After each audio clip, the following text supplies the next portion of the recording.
فقال الله في القرآن الكريم أعوذ بالله من الشيطان الرجيم بسم الله الرحمن الرحيم يا أيها الذين آمنوا اتقوا الله حق تقاته ولا تموتن إلا وأنتم مسلمون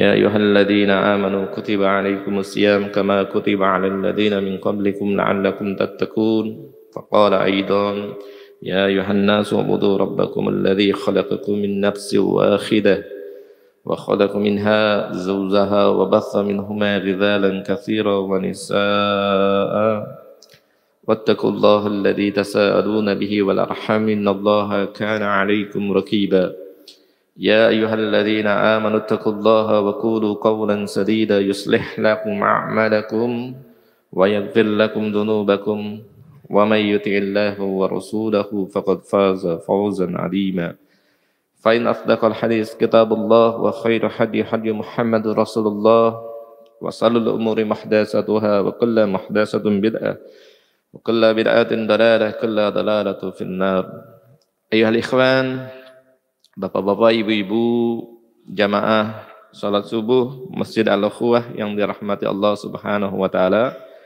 Sehat semuanya? Alhamdulillah, tentunya sebuah karunia Allah Subhanahu wa taala.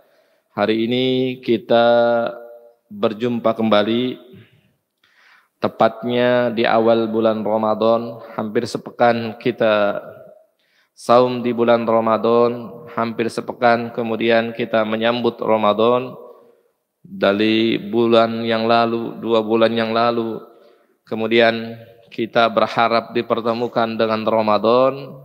Hari ini dengan izin Allah Subhanahu wa taala, kemudian dengan takdirnya, kemudian kita memasuki bulan Ramadan dan kemudian kita berada di dalamnya.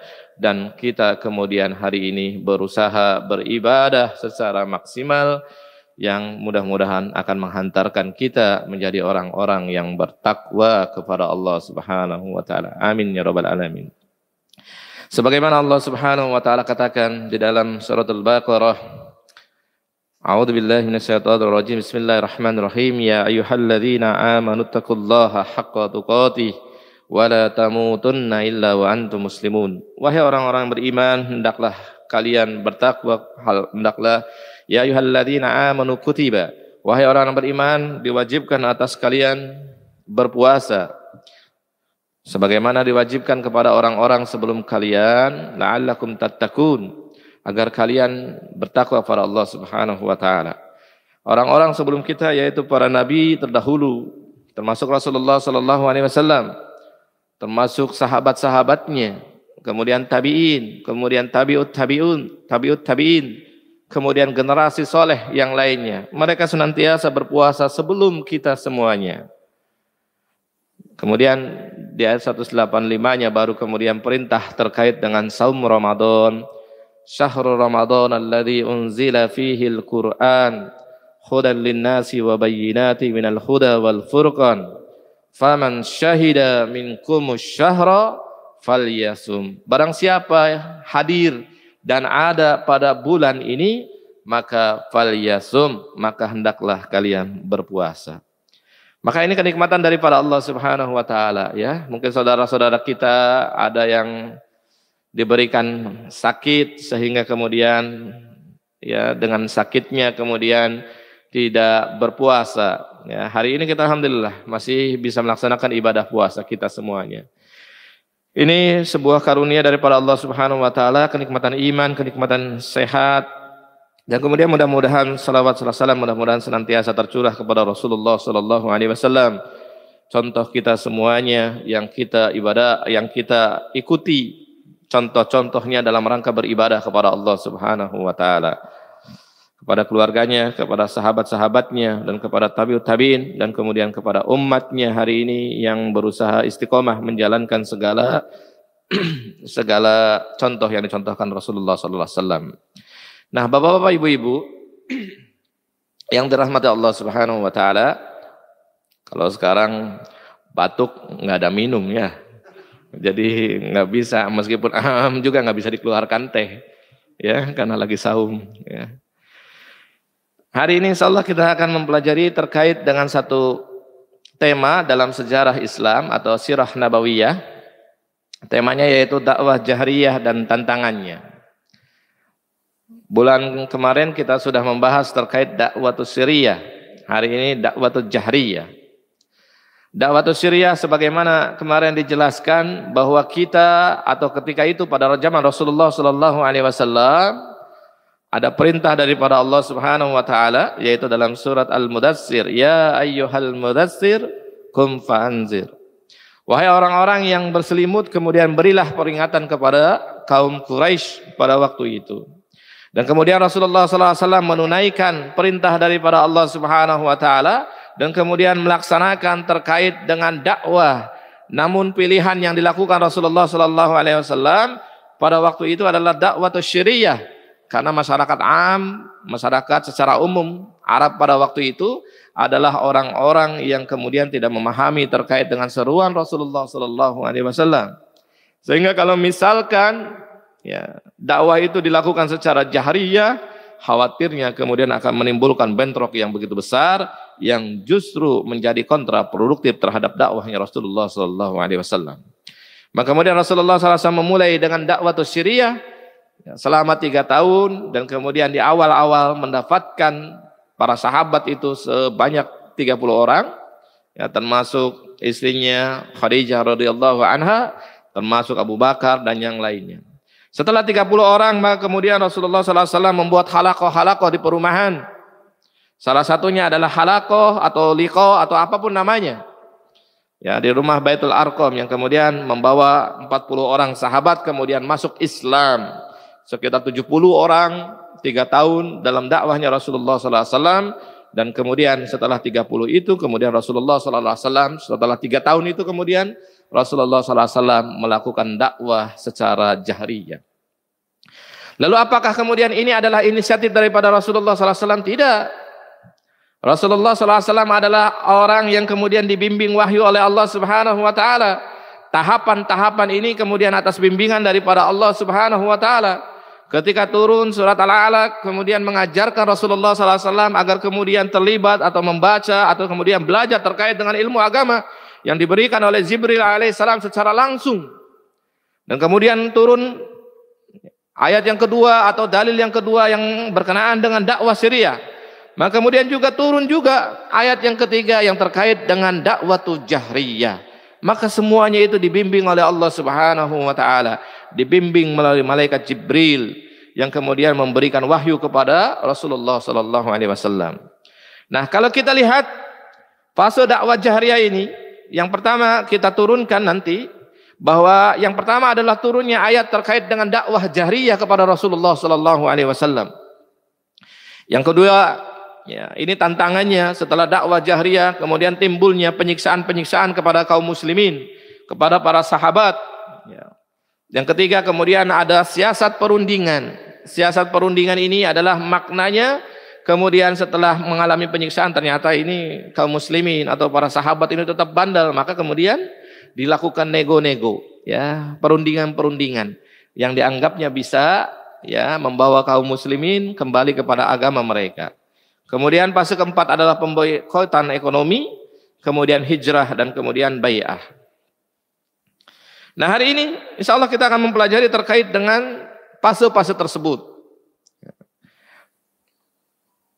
Bagaimana Allah Subhanahu wa taala ya memerintahkan kemudian kepada Muhammad sallallahu alaihi wasallam untuk menyampaikan dakwah secara jahriyah. Ayatnya dalam surat Al-Hijr ayat 94 Allah Subhanahu wa taala mengatakan fasda' bima tu'mar wa a'rid 'anil musyrikin. Maka sampaikanlah kepadamu ya Rasulullah, ya Muhammad, fasda' bima tu'mar, dengan terang-terangan, dengan jelas dan tidak ada sesuatu pun yang ditutupi. Sampaikan kepada mereka, orang-orang musyrik, orang-orang Quraisy pada waktu itu, orang-orang Arab jahiliyah pada waktu itu. Sampaikan Muhammad, sampaikan kepada mereka secara terang-terangan. Dan kemudian wa'arid 'anil musyrikin, dan kemudian berpalinglah dari orang-orang yang musyrik, orang-orang yang kemudian tidak menerima seruan daripada Rasulullah sallallahu alaihi wasallam. Ya. Jadi ketika itu kemudian Rasulullah sallallahu alaihi wasallam disampaikan Kemudian juga turun surat Asy-Syu'ara ayat 214 215 yang memerintahkan Rasulullah SAW untuk berdakwah kepada keluarganya. Wa anzir ashiratakal aqrabin, dan dakwahkanlah dan berilah peringatan kepada mereka, kepada kerabat-kerabatmu, kepada orang-orang yang terdekat dengan kamu. Wakhfid janahaka liman ittaba'aka minal mu'minin, dan kemudian rendahkanlah dirimu kepada orang-orang yang mengikutimu, yaitu orang-orang yang beriman. Jadi dua kalimat ini memerintahkan kepada Rasulullah SAW agar memulai dakwah secara fase berikutnya setelah Syriah 3 tahun, kemudian dengan dakwah jahriyah. Yang pertama, Rasulullah SAW diperintahkan secara am, diperintahkan secara umum agar menyampaikan dakwah kepada Quraisy pada waktu itu, orang-orang Arab pada waktu itu di Mekah, dengan seruan fasda' bima tu'mar. Ya, serukanlah Muhammad, sampaikanlah Muhammad secara terang-terangan kepada mereka, jangan ada yang disembunyikan. Sampaikanlah bahwa tiada ilah selain daripada Allah Subhanahu wa taala, dan kemudian hanya penyembahan hanya kepada Allah Subhanahu wa taala. Tidak ada Latta, tidak ada Uzzah, melainkan hanya Allah Subhanahu wa taala. Yang kedua, seruan dakwah secara jahriyah itu disampaikan oleh Allah Subhanahu wa taala kepada Muhammad agar kemudian memberikan peringatan kepada saudara-saudaranya dan orang-orang yang terdekat dengan dirinya. Ya, wa anzir ashiratakal aqrabin, dan berilah peringatan kepada keluarga kalian dan orang yang terdekat dengan kalian, dan rendahkanlah dirimu, wahfid janahaka liman ittaba'aka minal mu'minin. Jadi bapak-bapak, ibu-ibu yang dirahmati Allah Subhanahu wa taala. Ya. Ayat pertama memerintahkan Rasulullah dakwah secara am, sebagaimana kita hari ini dibebankan oleh Allah Subhanahu wa taala juga untuk berdakwah, tidak hanya kepada pribadi, tidak hanya menjadi soleh secara pribadi, kemudian juga kita mengajak kepada orang lain berdasarkan kemampuan kita. Jadi dakwah itu laisa li nafsi, meskipun ibda bin nafsika, meskipun mulai daripada diri sendiri. Tetapi yang namanya dakwah harus disampaikan kepada orang umum, orang di luar kita. Ya. Maka itu yang sampaikan kepada Rasulullah Sallallahu Alaihi Wasallam. Tapi ketika kita dakwah kepada orang luar, maka kemudian Allah ingatkan, jangan juga lupa wa andir ashirataka. Dan jangan lupa juga dakwah itu atau peringatan itu terhadap orang-orang yang terdekat dengan kita. Ya. Jangan sampai kita soleh, istri kita tidak soleha. Ya. Jangan sampai kemudian kita soleh, maka kemudian anak-anak kita tidak soleh dan tidak soleha.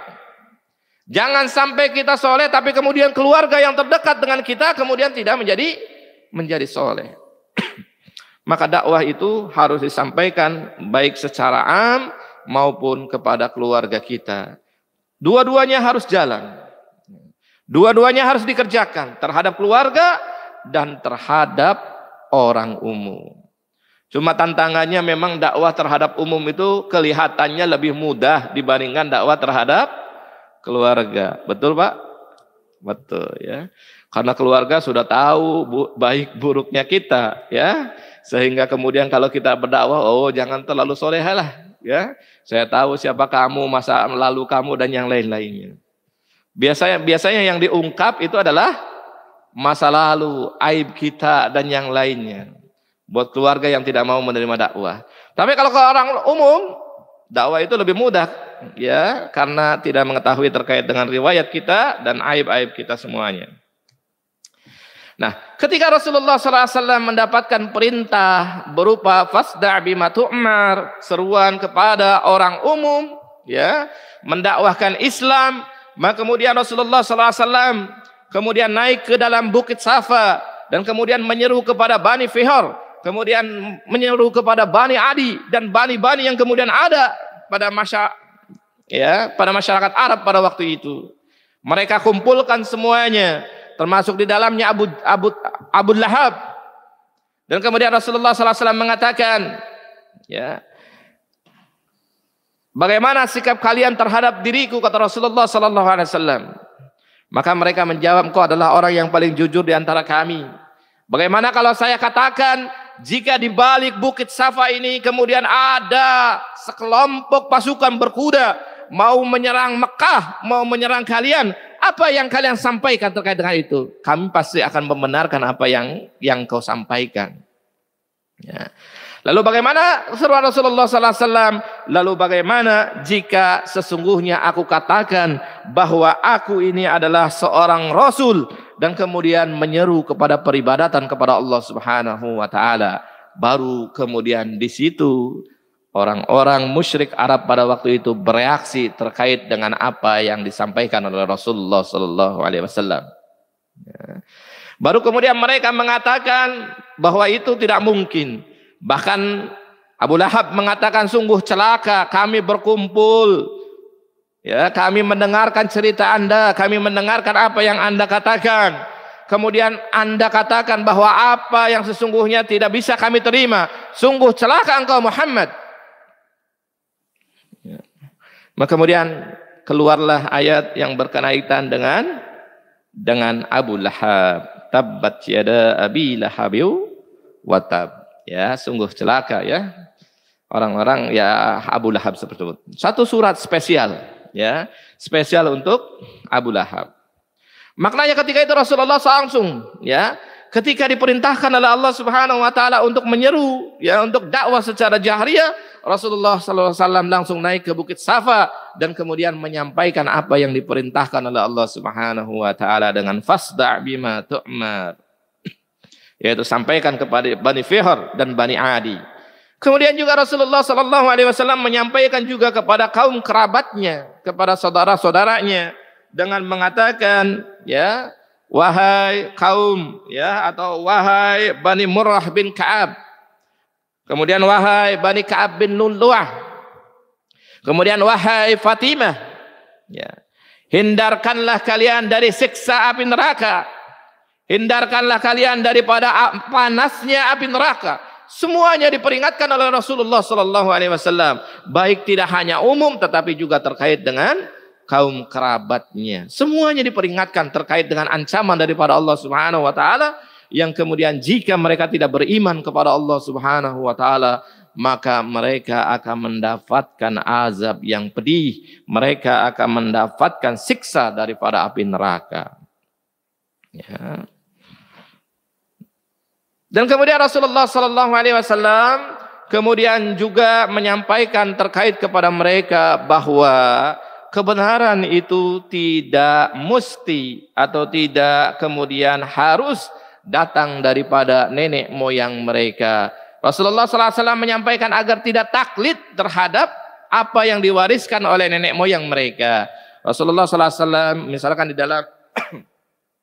di dalam Al-Quran surat Al-Baqarah ayat 170, bagaimana Allah Subhanahu wa taala mengatakan, wa idza qila lahum ittabi'u ma anzalallahu qalu bal nattabi'u ma alfaina 'alaihi aba'ana awalau kana aba'uhum la ya'qiluna syai'a wa la yahtadun. Wa idza qila lahum ittabi'u, dan ketika Rasulullah sallallahu alaihi wasallam mengatakan kepada mereka, hendaklah kalian ittabi'u ma anzalallah, hendaklah kalian mengikuti apa yang Allah turunkan, maka kemudian mereka berkata, qalu bal nattabi'u ma alfaina 'alaihi aba'ana. Mereka akan menjawab, mereka akan mengatakan, tidak, kami ini lebih senang, kami ini lebih tertarik, kami ini lebih interest terhadap apa yang sudah kami dapatkan daripada nenek moyang kami terdahulu. Ya. Kemudian dikatakan awalau kana aba'uhum la yaqiluna syai'a wa la yahtadun. Meskipun nenek moyang mereka itu tidak mengetahui sesuatu apapun, wa la yahtadun, dan tidak mendapatkan hidayah daripada Allah Subhanahu wa taala. Nah, dari fase jahriyah ini ada 3 hal yang harus kita pahami semuanya bapak-bapak yang dirahmati Allah Subhanahu wa taala. Yang pertama, dakwah itu adalah kewajiban kita semuanya. Ya. Hari ini secara hukum maka dakwah itu adalah jahriyah. Ya. Maka cara hukum dakwah itu adalah jahriyah, kecuali ada sesuatu hal yang kemudian menyebabkan dakwah itu syariah. Berbeda dengan Rasulullah SAW yang awalnya Syria, kemudian naik ke dalam fase jahriyah.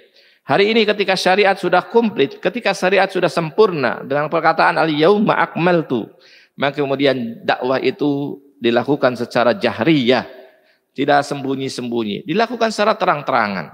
Illa, kecuali ada kondisi-kondisi yang kemudian menyebabkan kita tidak bisa melakukan dakwah secara jahriyah. Kemudian yang kedua adalah dakwah kepada kaum kerabat kita, saudara-saudara kita, anak istri kita, dan kemudian orang-orang yang terdekat dengan kita. Maka itu adalah dakwah yang diajarkan Rasulullah SAW.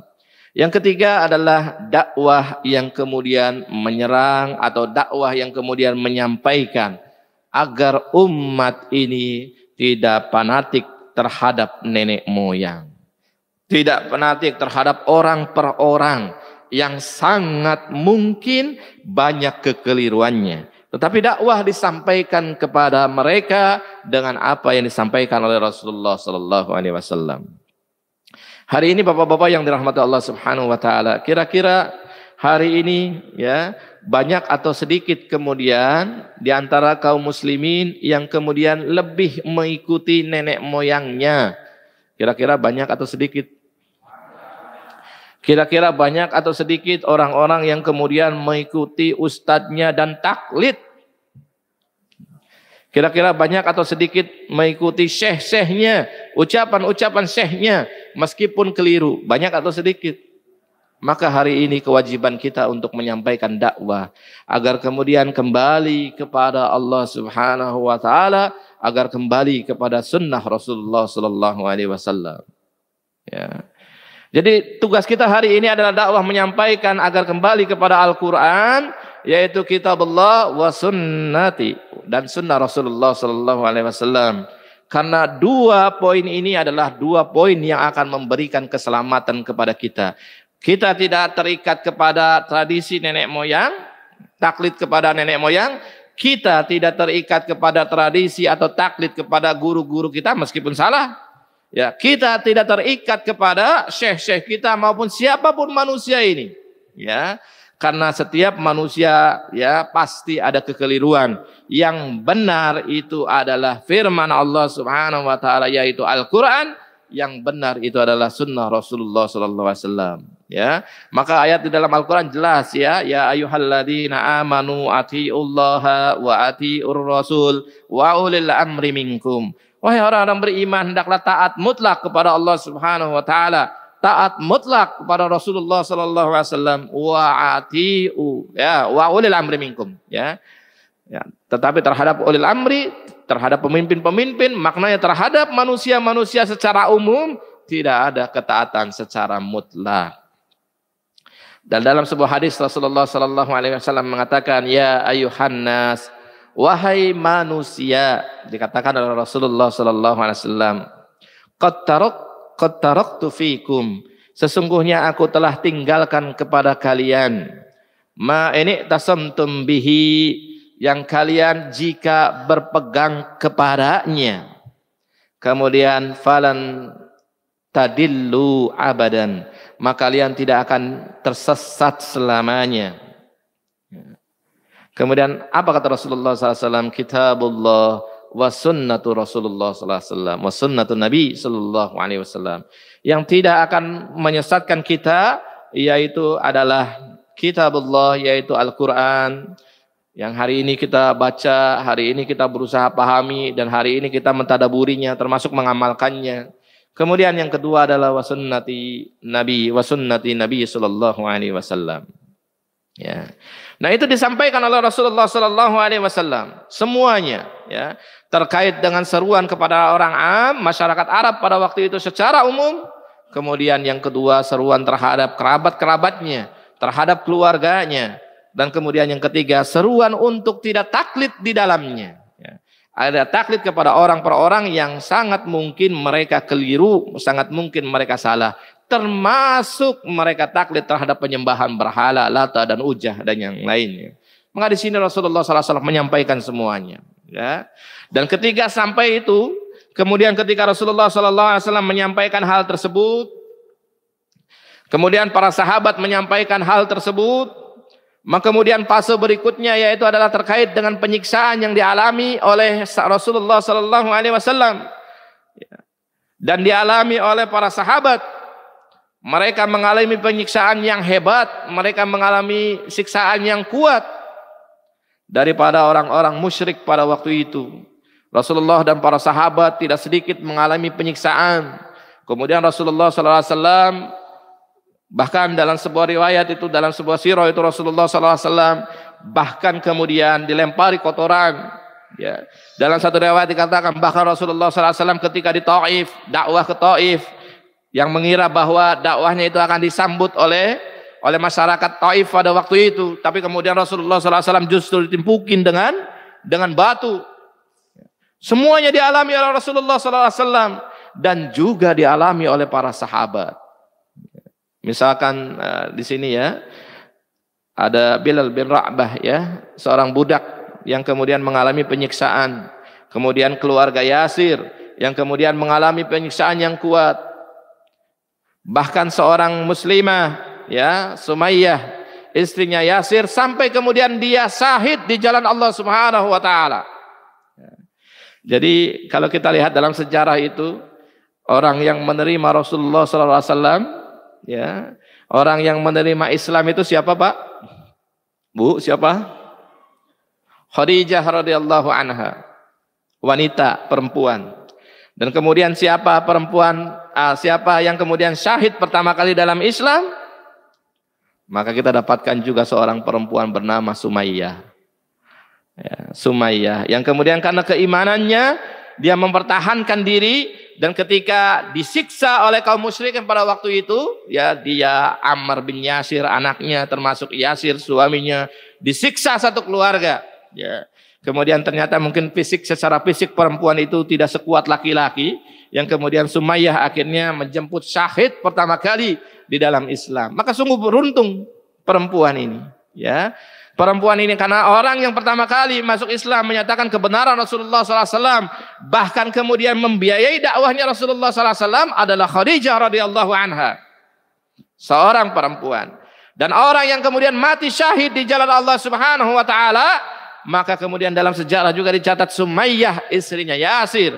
Maka beruntung para ummahat hari ini. Antunna semuanya sudah punya figur atau contoh yang kemudian bisa membawa keimanan kita menjadi mantap, bisa membawa keimanan kita menjadi tenang, karena kita dapatkan orang-orang yang terdahulu menerima Islam, orang-orang yang pertama kali mati syahid di jalan Allah itu adalah seorang wanita. Bahkan Al-Quran memuliakan perempuan itu dengan sebuah surat An-Nisa. Maka sungguh ibu-ibu yang dirahmati Allah Subhanahu wa taala, sungguh perempuan di dalam Islam itu memberikan sebuah hal atau sebuah peranan dalam dakwah, masa-masa dakwah Rasulullah SAW di awal. Belum nanti ketika hijrah itu perempuan juga yang nanti akan berperang. Salah satunya adalah para perempuan yang kemudian berperang atau berperan, yaitu Aisyah dan Asma binti Abu Bakar. Nanti kisahnya kita lihat dalam masalah hijrah ini ya. Kemudian yang kita pahami bahwa ketika penyiksaan itu dilakukan, maka kita pahami bahwa seorang mukallaf, seorang yang mukallaf seperti kita sudah diwajibkan dengan taklif, dengan menanggung beban. Kita berdakwah, maka kemudian kita akan menanggung resiko dakwah. Ya. Dan kemudian inilah yang dikatakan oleh Syekh Muhammad bin Abdul Wahhab dalam kitab Ushul Thalatha. Dia mengatakan innahu yajibu alaina ta'alluma arba'in masail. Sesungguhnya diwajibkan kepadamu untuk mempelajari 4 perkara, kata Syekh Muhammad bin Abdul Wahhab. Apa 4 perkara itu? Wahwa, yang pertama adalah ilmu. Ya. Yang pertama adalah ilmu. Menuntut ilmu itu kewajiban buat kita semuanya. Ilmu tentang apa? Dikatakan wahwa ma'rifatullah, wa ma'rifatul rasul, wa ma'rifatun nabi, wa ma'rifatul ad-dinil al-islam bil adillah. Yang pertama adalah menuntut ilmu terkait dengan Allah Subhanahu wa taala. Siapa Allah? Apa keinginan Allah? Apa kehendak Allah? Semuanya kita pelajari, wajib kita pelajari. Kemudian yang kedua adalah ilmu ma'rifatun nabi. Siapa nabi kita mulai daripada nasab sampai kemudian sampai kemudian meninggalnya. Apa peranannya dalam Islam? Kemudian apa seruannya? Kenapa kita mesti mengikuti Nabi sallallahu alaihi wasallam? Kemudian ma'rifatud dinil Islam bil adillah. Kemudian mengenal dinul Islam bil adillah. Mengenal dinul Islam dengan dalil-dalil yang sahih, mengenal dinul Islam dengan dalil-dalil yang rajih. Yang kemudian yang kedua, kewajiban yang kedua setelah thalabul ilmi, kewajibannya adalah al-amalu bihi, beramal dengan ilmu tersebut. Ya. Maka umat Islam tidak dibiarkan banyak ilmu tapi kemudian tidak beramal. Umat Islam tidak seperti itu. Kalau kita mau mencontoh, mungkin kita bisa mencontoh figur lokal itu Kiai Ahmad Dahlan. Dia tidak sedikit, mungkin tidak banyak berbicara, tidak banyak berdakwah, tapi kemudian dia beramal dengan teori Islamnya. Kemudian dengan amal-amalnya itu jadi sekolah, ya, jadi rumah sakit, jadi universitas, dan banyak hal yang kemudian. Nah, kalau kita mau mencontoh figur lokal, maka kita bisa lihat Kiai Ahmad Dahlan yang kemudian banyak beramal untuk mengamalkan ilmu yang sudah dimilikinya. Kemudian setelah beramal apa kemudian? Ad-da'watu ilaih. Kewajiban kita adalah berdakwah terkait dengan apa yang diserukan tadi, terkait dengan ilmu yang sudah kita kuasai tersebut. Baru kemudian kewajiban keempat adalah as-sabru 'alal 'adha fihi. Bersabar terkait dengan tantangan, bersabar terkait dengan ujian, bersabar terkait dengan hambatan-hambatan yang sangat mungkin kita dapatkan ketika kita berdakwah menyeru kepada Allah dan Rasulullah sallallahu alaihi wasallam. Ya. Hari ini kira-kira bapak-bapak dakwahnya sudah lancar atau lancar? Lancar ya? Tidak ada hambatan? Masih belum? Hah? Oh, tergantung isinya. Ya.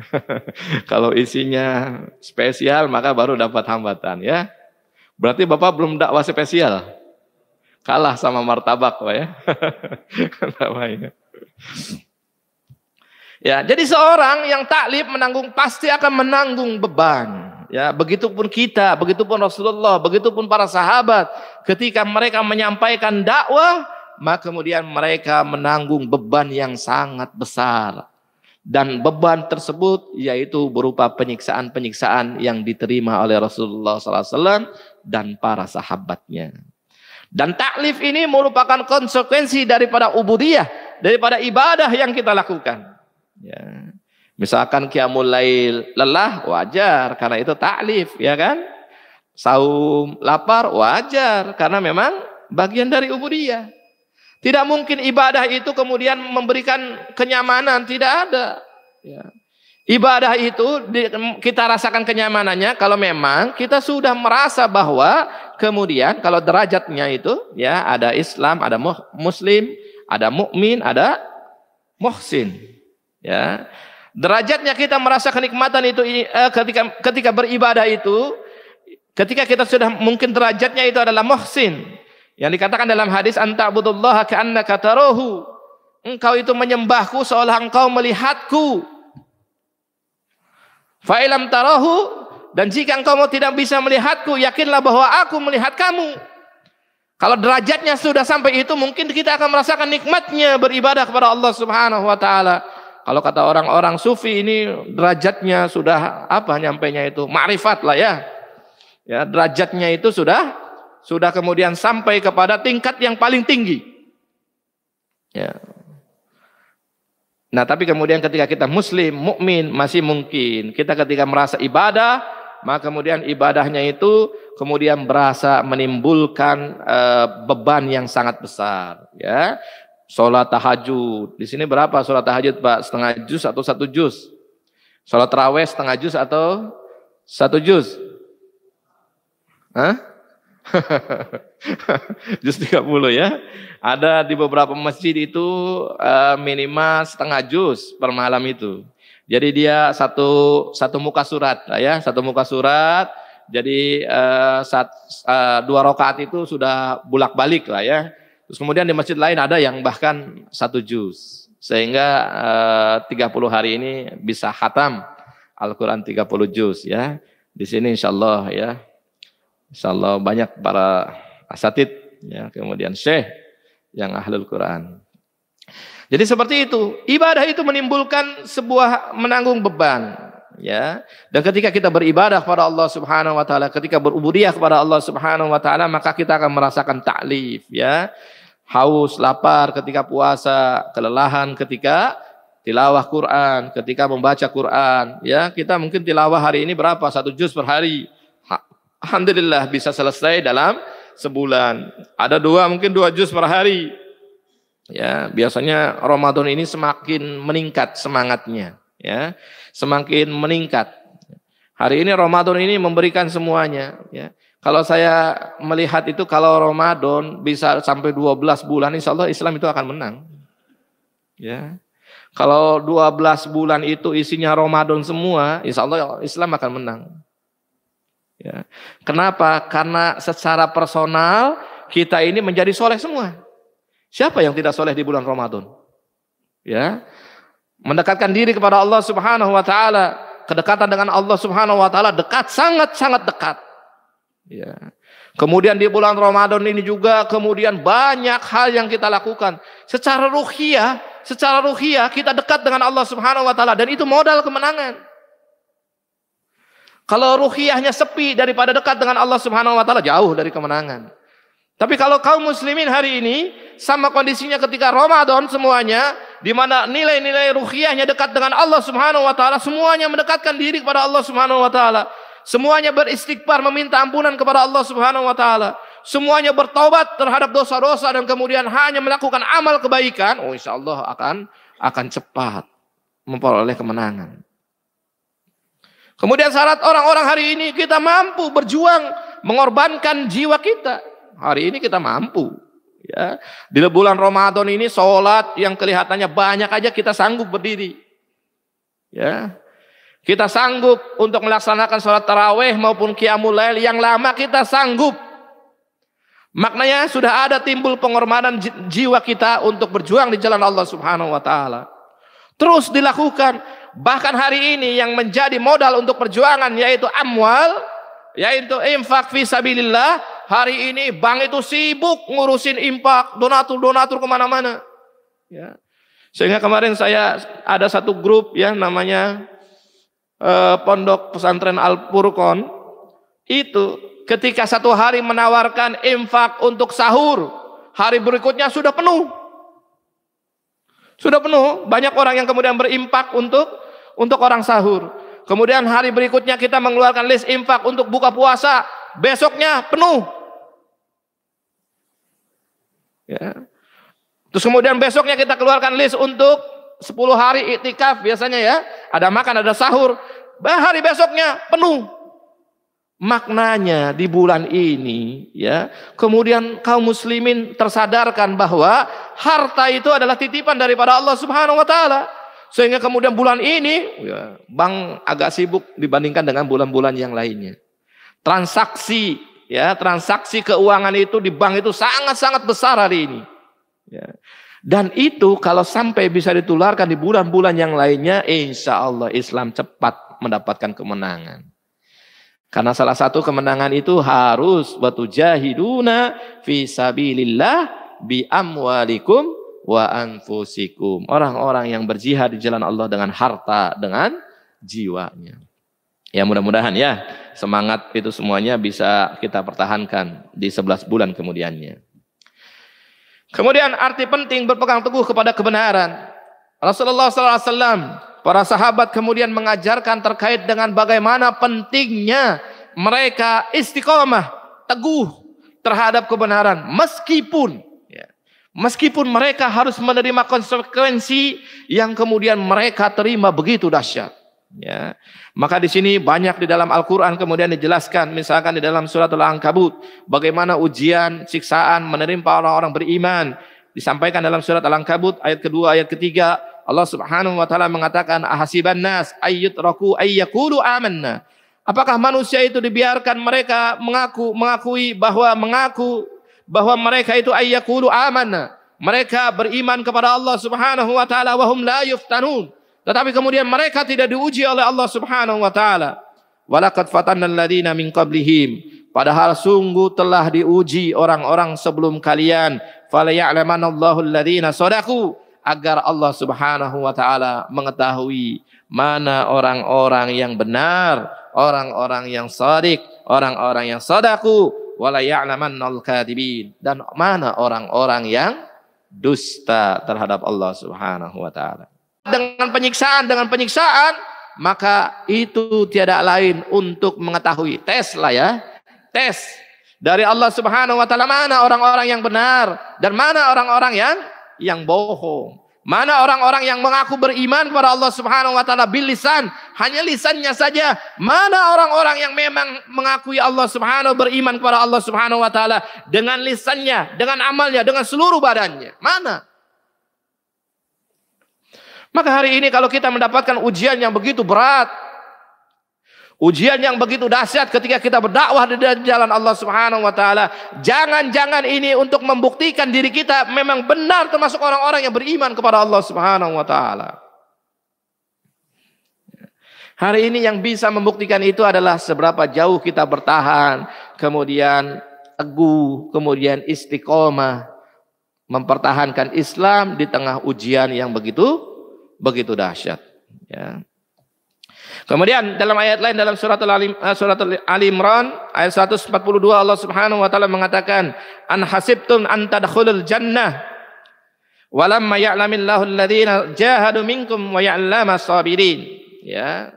Apakah mereka mengira bahwa mereka akan masuk surganya Allah Subhanahu wa taala, walamma ya'lamillahu alladziina jahadu, padahal Allah Subhanahu wa taala belum mengetahui mana orang-orang yang berjihad secara benar-benar kepada Allah Subhanahu wa taala, dan mana orang-orang yang sabirin, dan mana orang-orang yang sabar. Ya. Jadi ujian-ujian yang menimpa para sahabat pada waktu itu, menimpa Rasulullah SAW, adalah ujian untuk mengetahui siapa di antara mereka yang benar, siapa di antara mereka yang jujur, siapa yang di antara mereka yang betul-betul memang mengimani Allah Subhanahu wa taala. Karena nanti misalkan dalam perjalanannya ada orang-orang yang berada di barisan sahabat tapi termasuk orang-orang yang munafik. Ya, nanti dalam peperangan itu, ya, dalam peperangan itu ada yang kemudian orang-orang dia sudah berada di barisan kaum muslimin, para sahabat hidup pada zaman Rasulullah SAW, tapi kemudian termasuk orang-orang yang munafik. Disifati dalam Al-Quran munafik karena dia kemudian terbukti hanya menggembosi orang-orang mukmin. Ya. Maka kemudian ini yang dilakukan oleh Allah Subhanahu wa taala, litamhis, untuk menyaring mana yang memang jujur, mana yang memang bohong, untuk menyaring mana yang memang berjuang di jalan Allah, dan hanya menyaring orang-orang yang berpura-pura berjuang di jalan Allah Subhanahu wa taala. Maka diberikan ujian. Dan termasuk diri kita hari ini, jika memang diuji oleh Allah Subhanahu wa taala, para tokoh, para ulama hari ini yang diuji oleh Allah Subhanahu wa taala, litamhis, ya, untuk menyaring mana, apakah kita ini termasuk orang-orang beriman, orang-orang yang mengaku-ngaku beriman, apakah kita termasuk orang-orang yang memang bersungguh-sungguh berjuang di jalan Allah, atau orang yang hanya mengaku-ngaku berjuang di jalan Allah Subhanahu wa taala. Semuanya diberikan oleh Allah Subhanahu wa taala ujian-ujian tersebut. Ya. Dalam surat Al-Baqarah 214 Allah Subhanahu wa taala mengatakan, "Ana hasibtum an tadkhulul jannah." Apakah mereka mengira akan masuk surga? "Walamma ya'tikum masalul ladzina khalu min qablikum." Padahal belum ada ujian yang menimpa yang semisal dengan ujian yang diberikan kepada orang-orang sebelum kalian. "Masathumul ba'sa'u wad-dharra'u wa zulzilu." Orang-orang sebelum kita itu diberikan ujian, malapetaka, kemudian kesengsaraan, bahkan guncangan-guncangan yang hebat. Hatta yaqulu Rasul walladzina amanu, sampai berkata Rasul dan orang-orang beriman, mata nasrullah, kapan pertolongan Allah Subhanahu wa taala itu datang? Ala inna nasrullahi qarib. Sesungguhnya pertolongan Allah Subhanahu wa taala itu sangat-sangat dekat. Ya. Sampai sebegitunya. Ujiannya itu begitu dahsyat, malapetaka, kemiskinan, ya, kesengsaraan, kemudian bahkan guncangan-guncangan itu datang kepada orang-orang beriman, ya, yang kemudian menyebabkan orang-orang beriman terkadang sabarnya itu kemudian diuji, ya. Bahkan orang-orang terdahulu saking dahsyatnya ujian, ya, Maka kemudian orang-orang terdahulu itu kemudian mengatakan, mata Nasrullah, kapan pertolongan Allah Subhanahu wa taala itu datang? Maka kemudian dikatakan, ya, ala Nasrullah qarib, sesungguhnya pertolongan Allah Subhanahu wa taala itu dekat. Dan Bapak-bapak yang dirahmati Allah Subhanahu wa taala, ujian yang dialami Rasulullah sallallahu alaihi wasallam dan para sahabat, maka sangat mungkin, tidak mungkin disamai oleh ujian orang-orang yang ada pada zaman sekarang. Sangat tidak mungkin disamai. Ya. Kalau dulu memang disiksa itu benar-benar disiksa, dibelah gitu ya, dibelah kepalanya, ya, dia gergaji misalkan dan yang lain-lain. Hari ini belum ada yang menerima ujian seperti itu. Ya. Kenapa hari ini? Ya karena memang tingkat keimanannya berbeda, tingkat keilmuannya berbeda, tingkat amalnya berbeda, sehingga ujian yang dialami oleh Rasulullah SAW dan para sahabatnya sangat mungkin tidak dialami oleh generasi sekarang.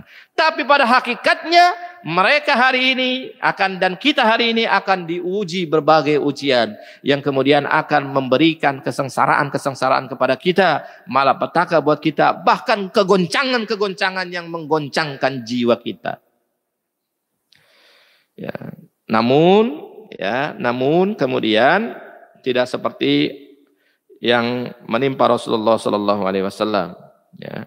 Dan ujian yang kemudian datang kepada kita pasti ya beratnya sesuai dengan kadar kemampuan kita. Tidak mungkin Allah membebankan ujian yang tidak sanggup kita fikulnya. Sebagaimana dalam surat Al-Baqarah, la yukallifullah nafsan illa wus'aha.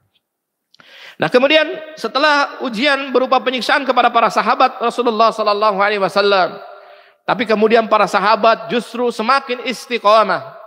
Ya, bahkan misalkan kita lihat riwayat Bilal ketika disiksa, ya ditawarkan cukup mengatakan la tawazujja, ya tidak untuk mengingkari Allah Subhanahu Wa Taala, cukup Anda katakan, cukup Anda bisikan la tawal ujja.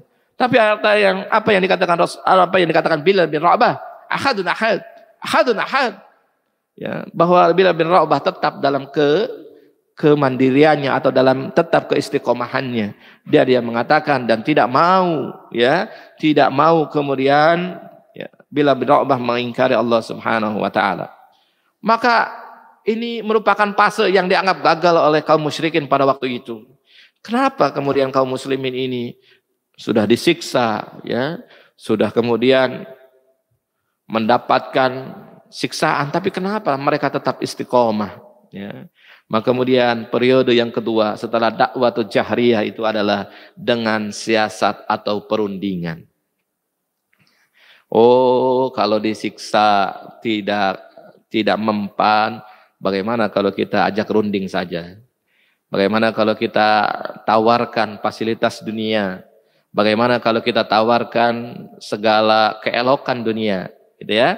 Maka kemudian Utbah bin Rabi'ah, salah satu pembesar Quraisy pada waktu itu, ya, menyampaikan hal tersebut dan disetujui oleh orang-orang ya musyrik pada waktu itu. Dan kemudian Utbah bin Rabi'ah ini datang kepada Rasulullah SAW dan kemudian menawarkan Rasulullah SAW. Rasul mau apa? Kalau Anda mau harta, kami jamin Anda akan mendapatkan dan orang yang paling banyak hartanya di antara orang-orang Arab pada waktu itu.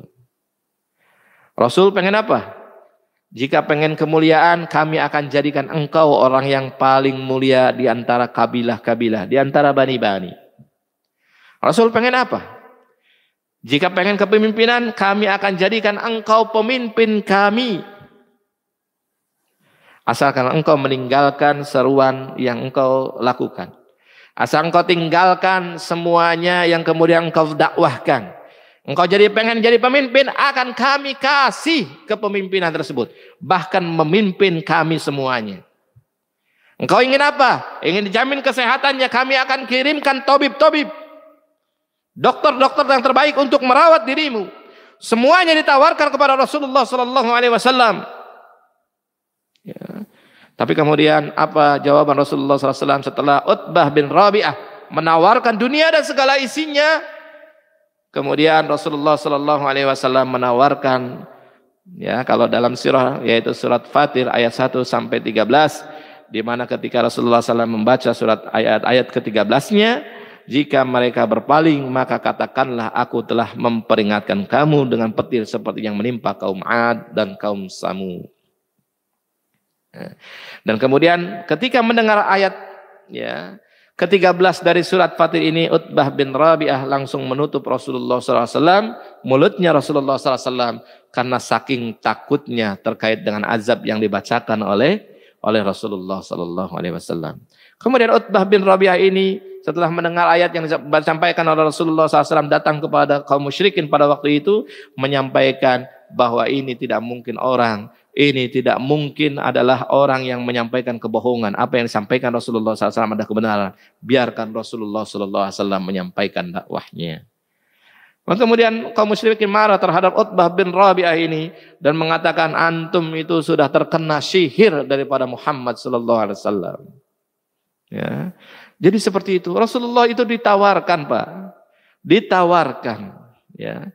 Sama kondisinya. Hari ini ketika aksi 212, para pemimpin 212 itu ditawarkan dengan harta yang tidak sedikit. Ya. Agar kemudian tidak melakukan aksi-aksi. Agar tidak melakukan aksi-aksi dengan pengumpulan massa yang begitu banyaknya. Kalau kemarin kita lihat 7 juta jiwa, ya, 7 juta orang. Atau ada mengatakan 9 juta orang jiwa berkumpul di Monas dan sekitarnya.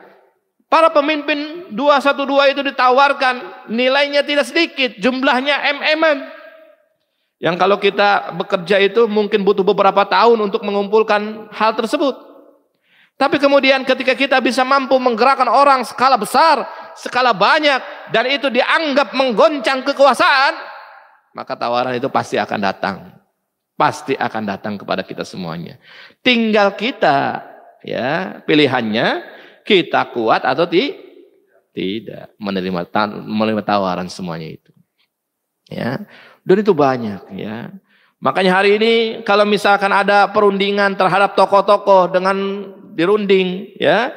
Hari ini misalkan siasatnya ketika menghentikan gerakan mahasiswa hari ini, maka siasatnya perundingannya adalah mahasiswa hari ini, ketua-ketuanya, ya, kemudian kepala-kepalanya, himpunan pemimpin-pemimpin mahasiswa hari ini, tawarannya adalah komisaris perusahaan.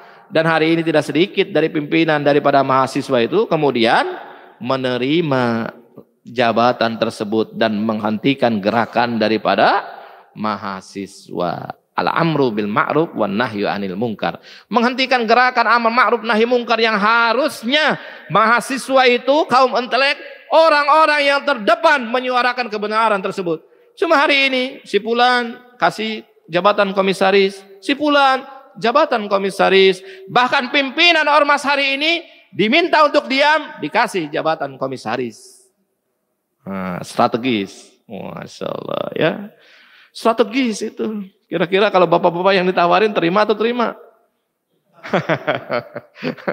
Ya, kalau bapak-bapak atau kita semua ditawarin belum tentu kita sanggup nolak, Pak. Ya, hari ini emang belum ditawarin. Enggak lah. Ya, enggak lah hari ini. Ya, karena emang enggak ada tawaran kan. Tapi kalau ada tawaran belum tentu kita termasuk orang yang istiqomah dan sanggup menolaknya. Maknanya sirah itu terulang, Pak. Sirah itu terulang. Kejadian yang dulu pada zaman Rasulullah SAW hari ini diulang, hanya pengulangan sejarah saja.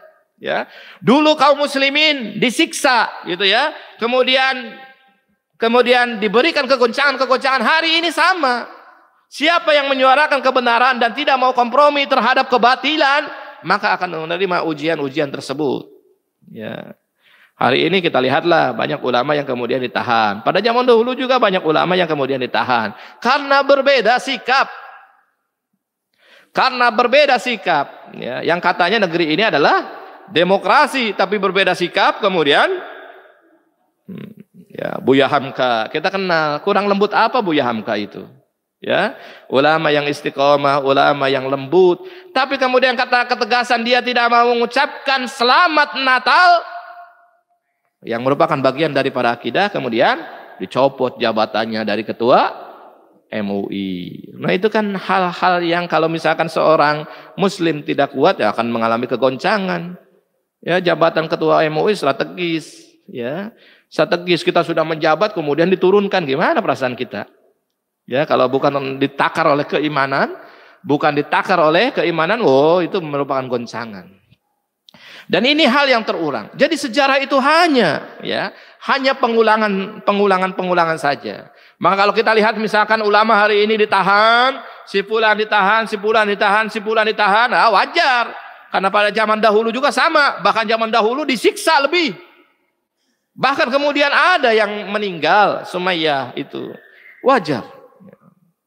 Maka kemudian ketika tawaran-tawaran itu tetap tidak diterima oleh kaum muslimin, tawaran-tawaran itu tidak mau kemudian kaum muslimin bergoyah daripada akidah mereka, tidak mau mereka menerima tawaran-tawaran tersebut termasuk Rasulullah sallallahu alaihi wasallam, maka upaya berikutnya yang dilakukan oleh musyrik Arab pada waktu itu adalah dengan boikot daripada ekonomi.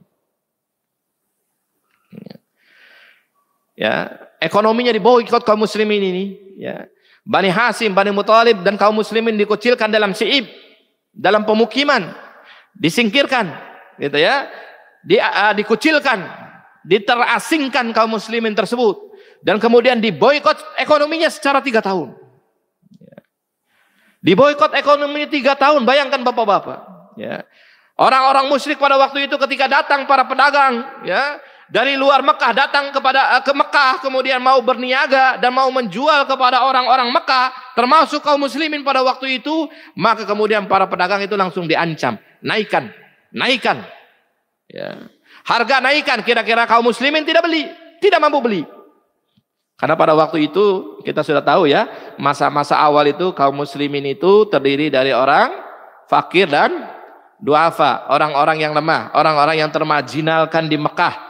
Semuanya itu orang kaum muslimin. Hanya sedikit orang-orang kaum muslimin yang kemudian diberikan misalkan kekayaan, kemampuan ekonomi yang besar. Jadi pemboikotan ekonomi itu sampai kemudian menyuruh pedagang yang datang ke Mekah untuk berniaga dengan orang-orang Mekah itu untuk menaikkan tinggi harganya, sangat-sangat tinggi. Sehingga kaum muslimin yang tadinya awalnya mau beli, setelah melihat harganya tinggi, kemudian dia tidak bisa beli. Tidak bisa beli, mau beli makanan, kemudian mereka tidak bisa membeli makanan karena memang sudah dinaikkan oleh orang-orang para pedagang tersebut. Termasuk orang-orang kaum musyrikin pada waktu itu. Ya. Mereka dicegah untuk berniaga dengan orang-orang muslim, kemudian mereka diminta untuk meninggikan harga-harga yang kemudian mereka akan jual kaum muslimin. Sehingga kaum muslimin bawa duit, kemudian mau belanja, nggak ada yang bisa dibeli, akhirnya balik lagi. Dan kejadian itu berlangsung selama 3 tahun. Bahkan dalam satu riwayat, kaum muslimin itu kemudian banyak yang sampai makan daun-daunan, makan akar, makan batang-batang pohon. Coba kalau batang pohon, kalau daunnya kayak di Indonesia ya masih mending. Ya kan? Ada daun paya. Ya kan? Kalau di Padang kita bisa makan. Ya kan? Di Indonesia banyak daun-daun yang kemudian kalau misalkan kita nggak dapat daging, orang di Indonesia masih bisa makan. Ya kan? Masih banyak. Bahkan kalau orang Sunda kalau nggak ketemu lalapan, kayaknya kurang afdol, meskipun lauknya daging, meskipun lauknya ayam, kalau nggak ada lalapannya, kalau orang Sunda, kayaknya kurang afdol. Karena lalapan itu bagian dari kehidupan, kata orang Sunda. Ya. Jadi ada sambal, ada lalapan, ya. Itu bagian kehidupan. Jadi kalau misalkan dagingnya nggak apa-apa, nggak ada, tapi lalapannya harus ada. Di Indonesia bisa hidup dengan meskipun misalkan kita diboikot nih ya. Diboikot ekonominya ya tanam singkong masih bisa. Ya kan? Tanam singkong, tanam apa yang masih bisa. Di Arab Bapak-bapak ya, yang mana ya buminya tidak sesubur Indonesia. Tanamannya tidak sebanyak Indonesia, tidak bervariasi seperti Indonesia. Ya. Terus kemudian tanamannya ya itu saja. Bayangkan kalau misalkan kemudian orang-orang Arab pada waktu itu diboikot ekonominya. Mereka tidak mendapatkan akses untuk makanan, fasilitas dan yang lainnya. Bahkan kemudian diboikot harga-harganya tersebut. Maka kemudian inilah yang kemudian menyebabkan para sahabat kemudian hanya mengkonsumsi daun-daun. Bayangkan daun apa di Arab? Ya, ada yang pernah makan daun Arab, Pak? Hah? Kita paling enak ya paling-paling makan kurma ya di Arab itu. Yang paling enak ya kurma itu. Kalau daun-daunan di Arab ya kita tidak temukan apa yang bisa dikonsumsi. Kayak kita daun singkong, daun paya kayak gitu bisa dikonsumsi. Di Arab apa yang bisa dikonsumsi daun-daunan tersebut? Ya. Sampai begitu bencinya orang-orang kaum musyrikin terhadap dakwah yang dibawa oleh Rasulullah Sallallahu Alaihi Wasallam. Ya. Dan itu menimpa kaum muslimin sampai 3 tahun. Nah kemudian wajar kalau kemudian para kaum muslimin pada waktu itu mengatakan mata Rasulullah, kapan pertolongan itu datang? Disiksa, gitu kan? Kemudian diboikot ekonominya, semuanya akses itu dialami, ditutup akses untuk kaum muslimin itu ditutup sehingga kaum muslimin itu diharapkan kemudian mereka murtad kembali kepada agama yang dibawa oleh nenek moyang mereka. Jadi itu yang dikalami oleh kaum muslimin, oleh sahabat pada waktu itu. Dan hari ini sejarah itu terulang. Siapa yang memperjuangkan Islam maka semuanya diboikot secara ekonomi, rekeningnya diblokir. Ya, berharap ya mereka tidak bisa beroperasional karena rekeningnya diblokir. Para tokoh kemudian rekeningnya diblokir semuanya. Ya. Diharapkan kemudian ketika terjadi pemblokiran tersebut maka mereka kemudian akan menghentikan aktivitas dakwahnya. Hanya waktunya saja yang berbeda. Contohnya sama. Ya. Kejadiannya sama. Pemboikotan ekonomi itu maknanya pasti akan terjadi. Ya. Hari ini misalkan ya kita sebuah ormas kemudian diboikot, diblokir nomor rekeningnya. Ya, nomor pribadi daripada pemimpin ormas tersebut diblokir. Bahkan kemarin itu saya buka buku rekening baru itu sudah ada pasal baru ketika buku rekening itu. Pak, coba pasalnya ini baca. Jika rekening kita terlibat dengan ini terorisme dan yang lain baca pasal, maka otomatis rekening itu akan diblokir oleh bank secara sepihak. Ya. Jadi hal-hal seperti itu ya. Dan ini kemudian dialami oleh para sahabat dan kaum muslimin yang bersama Rasulullah Sallallahu Alaihi Wasallam. Ya. Dan kemudian mereka membuat ya naskah perjanjian terkait dengan pemboikotan ekonomi ini. Mereka tanda tangani semuanya dari bani-bani semuanya. Kemudian mereka digantungkan di atas Ka'bah ya. Karena Ka'bah pada waktu itu masih menjadi tempat kesepakatan bersama. Ya. Tetapi setelah 3 tahun tersebut ada kemudian beberapa dari kabilah yang kemudian kasihan terhadap kaum muslimin dan berniat membatalkan boikot ekonomi tersebut. Maka kemudian Allah Subhanahu wa taala menyampaikan kepada Rasulullah sallallahu alaihi wasallam bahwa kemudian Allah Subhanahu wa taala telah memakan perjanjian yang ditandatangani oleh kafilah dan bani-bani tersebut.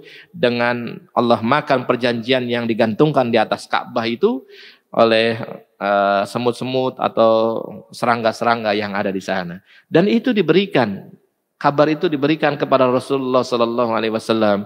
Dan kemudian Rasulullah SAW menyampaikan perjanjian itu akan berakhir dengan sendirinya.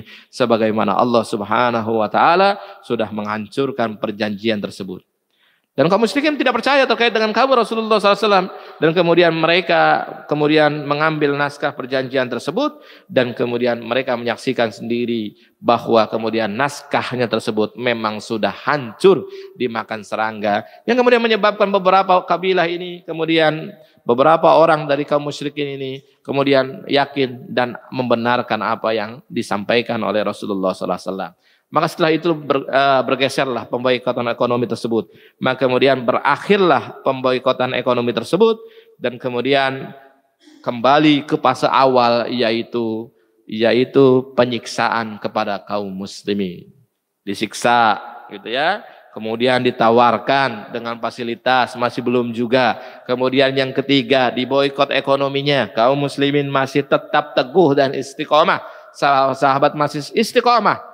Maka kemudian fase keempatnya adalah fase mengulang kembali. Tetapi kemudian siksaannya itu lebih keras, lebih kuat dibandingkan dengan siksaan yang pertama. Maka kemudian disitulah para sahabat diperintahkan oleh Rasulullah SAW untuk berhijrah ke Habasyah. Hijrah yang pertama di dalam Islam yang dipilih adalah Habasyah, yaitu kalau sekarang Ethiopia di Afrika, di mana tersebar kabar bahwa seorang rajanya yaitu Raja Najasyi adalah orang-orang yang menganut agama Nasrani dan termasuk orang-orang yang adil. Maka kemudian 80 kaum muslimin, para sahabat semuanya, kemudian mereka hijrah ke Habasyah. Ya, coba bayangkan ya, dari Mekah ke Afrika, dari Mekah ke Ethiopia dengan kendaraan kuda, dengan kendaraan unta. Belum ada pesawat, belum ada yang lainnya. Bisa terbayanglah bagaimana perjuangan para sahabat ini, termasuk di dalamnya adalah Utsman dan anak Rasulullah Ruqayyah, anaknya Rasulullah SAW. Termasuk di dalamnya Zubair bin Awam dan Mus'ab bin Umair, Abdurrahman bin Auf dan Ja'far bin Abi Thalib, yang kemudian ini menjadi duta atau menjadi juru bicara kaum muslimin dalam berbicara dengan Raja Habasyi. Nah, kemudian ketika tersampai kabar bahwa kaum muslimin hijrah ke Habasyah, maka orang-orang musyrik ya pada waktu itu melalui Abdullah bin Abi Rabi'ah dan Amr bin As, masih musyrik pada waktu itu ya, Amr bin As, kemudian menyusul kaum muslimin ke Habasyah dan kemudian menemui Raja Najasyi dan mengatakan Raja Najasyi terkait dengan kenapa Anda menerima hal tersebut. Kemudian Raja Najasyi menyampaikan, kenapa kaum muslimin datang ke kami? Maka Ja'far bin Abi Thalib menyampaikan bahwa kami mempunyai keyakinan beriman kepada Allah Subhanahu wa taala, namun kemudian kami dimusuhi orang-orang musyrik, dan alasan itu yang kemudian bisa diterima oleh Raja Najasyi. Di hari kedua orang-orang musyrik melalui Abdullah bin Abi Rabi'ah dan kemudian melalui Amr bin As melakukan negosiasi ulang dengan mengatakan atau mengambil, coba tanya kaum muslimin bagaimana pendapat dia terkait dengan Isa alaihissalam. Maka kemudian kaum muslimin dipanggil kembali oleh Raja Habasyah, Raja Najasyi, ya, dan menanyakan terkait dengan sikap terkait dengan Isa alaihissalam. Karena Nasrani pada waktu itu adalah Nasrani yang sudah terkotori, ya, terkotori itu dengan mengangkat Isa sebagai Tuhannya daripada Allah Subhanahu wa taala. Tapi Raja Najasyi ini adalah termasuk orang-orang Nasrani yang kemudian masih murni penyembahannya kepada Allah Subhanahu wa taala. Sehingga ketika kaum muslimin menjelaskan bahwa Isa itu adalah utusan dan hamba dan utusan Allah Subhanahu wa taala yang memang merupakan Ruhul Kudus, maksudnya ruh yang memang disampaikan oleh Maryam melalui Maryamnya tersebut, ya, tanpa adanya, ya. Maka kemudian Raja Najasyi menerima kaum muslimin dan membiarkan kaum muslimin kemudian tinggal di kerajaannya. Sehingga disitulah orang-orang musyrik gagal dan kemudian orang-orang musyrik ini kembali ke Mekah dan tidak membawa keberhasilan. Ya.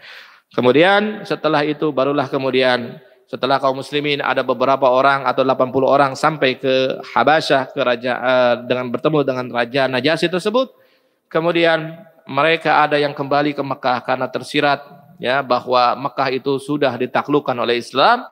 Kemudian sebagiannya atau 30 orangnya bisa kembali ke Mekah dan sebagiannya tetap tinggal di Habasyah karena memang terkendala, mereka tidak punya jaminan untuk masuk ke Mekah tersebut. Hanya 30 orang saja yang kembali ke Mekah, tetapi 50 orang yang tinggal di Habasyah tersebut kemudian melakukan dakwah terhadap orang-orang Nasrani pada kerajaan Raja Najasyi dan kemudian akhirnya membawa 30 orang Nasrani tersebut masuk Islam, bertemu dengan Rasulullah sallallahu alaihi wasallam.